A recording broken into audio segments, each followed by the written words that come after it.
शील प्रभुपाद की जय, गुरु गौरांग की जय। तो आज हम षड गोस्वामियों में से तीसरे गोस्वामी शिल गोपाल भट्ट गोस्वामी जी का जीवन चरित्र श्रवण करने जा रहे हैं।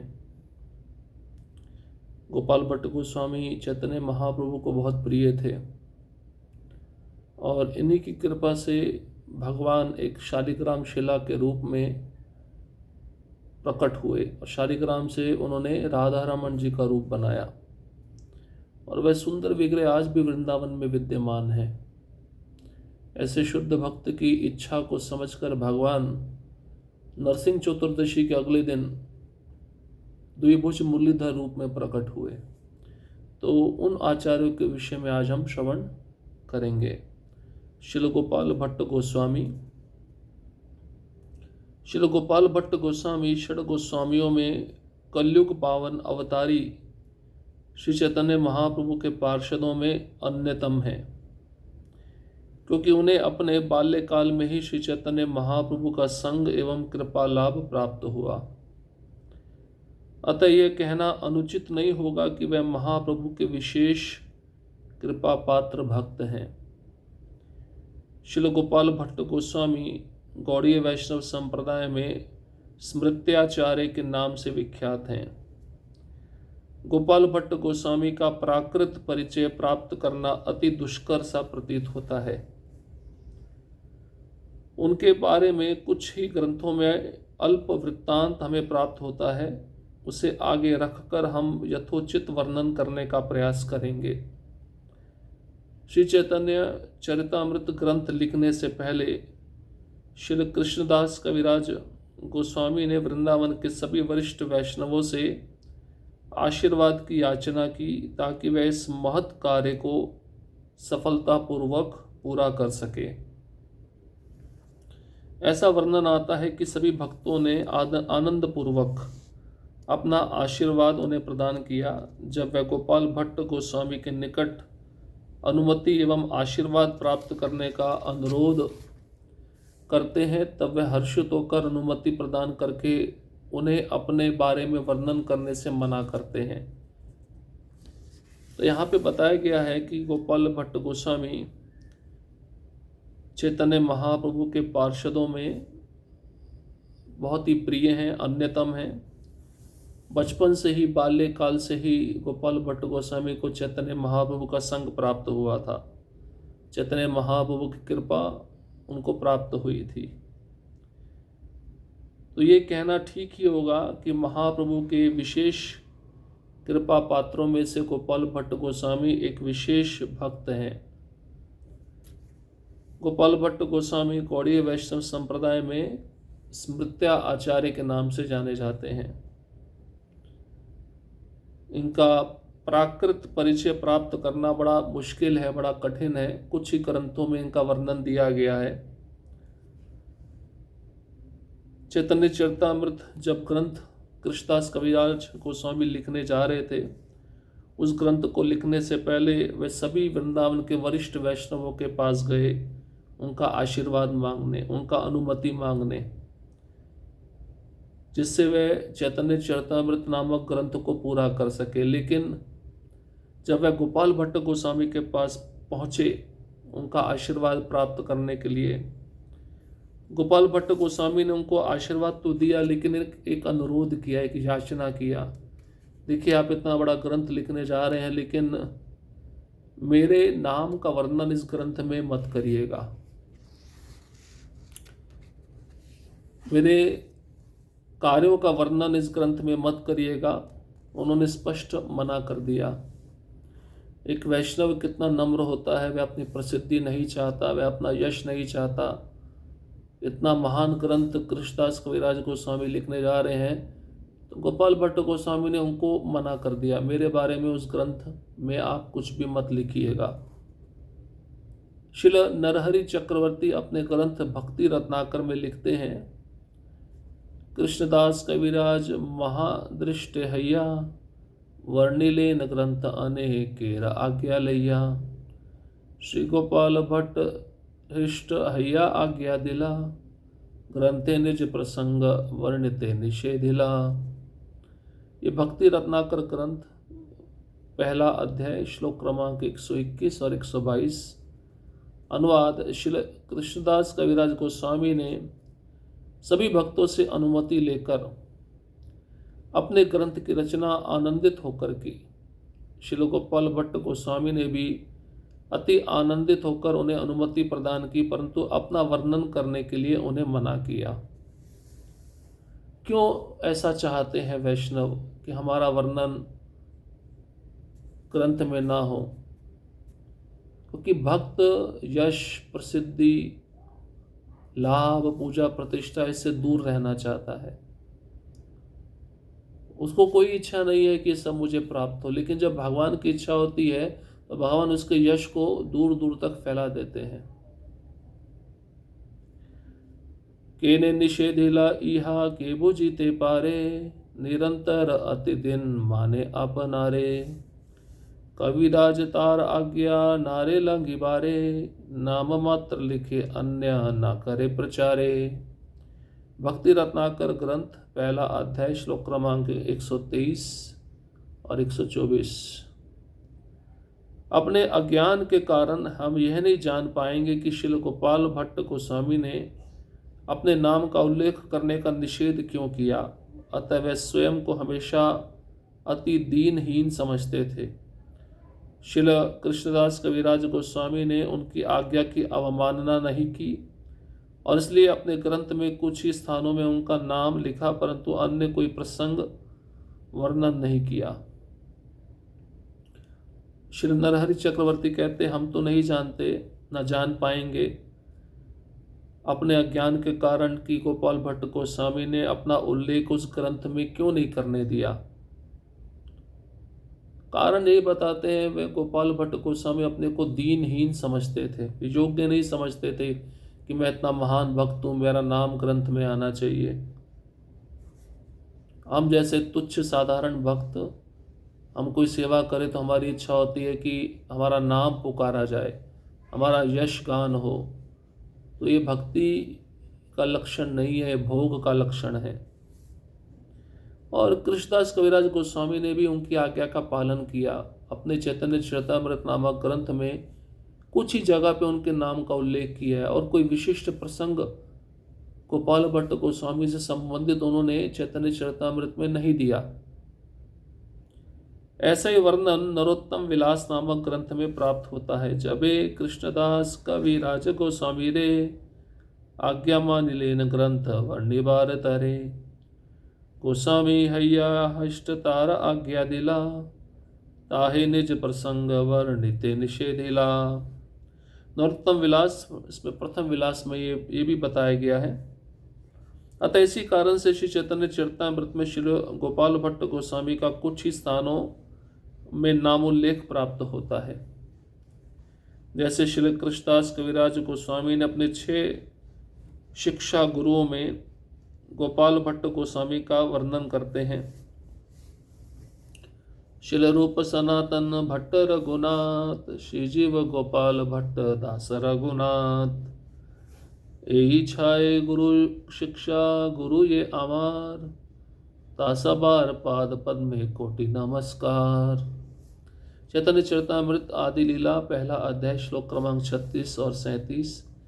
श्री रूप गोस्वामी, श्री सनातन गोस्वामी, श्री भट्ट रघुनाथ, श्री जीव गोस्वामी, श्री गोपाल भट्ट गोस्वामी तथा श्री रघुनाथ दास गोस्वामी मेरे शिक्षा गुरु हैं। ये 6 मेरे शिक्षा गुरु हैं, अतः उनके चरण कमलों में मेरा कोटि कोटि नमस्कार है। तो जो बात का उल्लेख नरहरि चक्रवर्ती भक्ति रत्नाकर नामक ग्रंथ में किए हैं, उसी बात को पुनः नरोत्तम विलास नामक ग्रंथ में बताया गया है कि चैतन्य चरितामृत में गोपाल भट्ट गोस्वामी अपना नाम क्यों नहीं चाहते थे। अब कृष्णदास कविराज गोस्वामी षड गोस्वामियों को अपना शिक्षा गुरु मानते हैं और उन शिक्षा गुरु में उन्होंने गोपाल भट्ट गोस्वामी का भी उल्लेख किया है। श्री चैतन्य रूप कल्प वृक्ष की शाखाओं का वर्णन करते हुए श्री गोपाल भट्ट गोस्वामी की शाखा को सर्वोत्तम कहा है। श्री गोपाल भट्ट एक शाखा सर्वोत्तम रूप सनातन संगे यार प्रेम आलापन। श्री चैतन्य चरितामृत आदि लीला 10वां अध्याय श्लोक क्रमांक 105। श्रील गोपाल भट्ट गोस्वामी उस वृक्ष की 47वीं महान एवं श्रेष्ठ शाखा थे। वह रूप गोस्वामी तथा सनातन गोस्वामी के साथ सदैव भगवत प्रेम विषयक वार्ता में व्यस्त रहते थे। तो भगवान चैतन्य महाप्रभु की अनेक भक्ति में शाखाएं हुई हैं। उन शाखाओं में 47वीं शाखा थे गोपाल भट्ट गोस्वामी, जो श्रेष्ठ शाखा के रूप में जाने जाते हैं।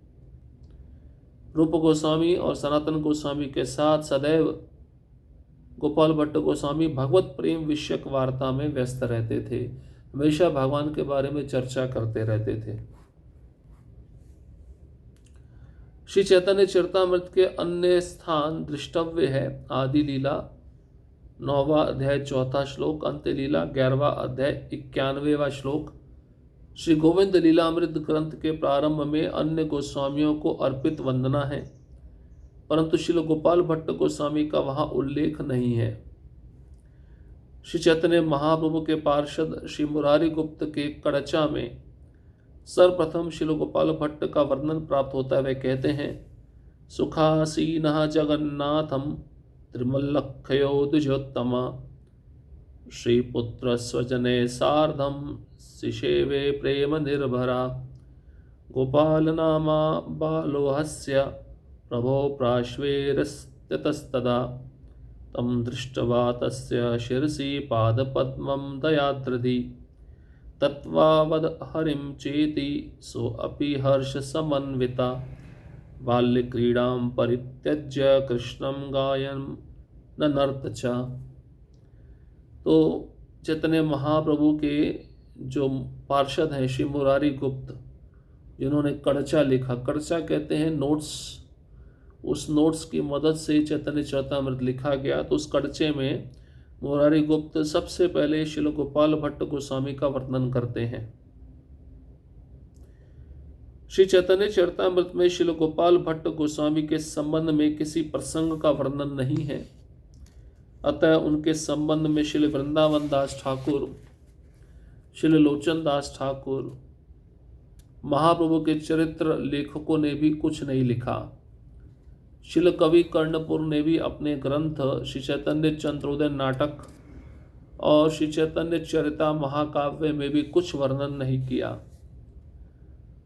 परवर्ती काल में श्री नरहरि चक्रवर्ती ने भक्ति रत्नाकर में, मनोहर दास ने अनुराग वल्ली में, यदुनंदन दास ने कर्णानंद में एवं जानवा माता के शिष्य श्री नित्यानंद दास ने प्रेम विलास में उनका कुछ विवरण प्रस्तुत किया है। तो कुछ ग्रंथों में जो वर्णन आता है गोपाल भट्ट गोस्वामी का, वह बहुत थोड़ा मात्रा में आता है। अधिकतम बड़े बड़े ग्रंथों में उनका कहीं पे भी वर्णन नहीं है। अब गोपाल भट्ट गोस्वामी का जो नित्य परिकर परिचय है गोलोक वृंदावन में श्रीमती राधा रानी और श्री कृष्ण की लीला में वह कौन सा स्वरूप धारण करते हैं, उसके विषय में बताया गया। श्रील कवि कर्णपुर गोस्वामी गौर गणोदेश दीपिका श्लोक क्रमांक 184 में बताते हैं, अनंग मंजरी या सीता साध्या गोपाल भट्ट कहा भट्ट गोस्वामिनम केचिदाहु श्री गुण मंजरिम। अनंग मंजरी श्री गोपाल भट्ट गोस्वामी के रूप में प्रकट हुई।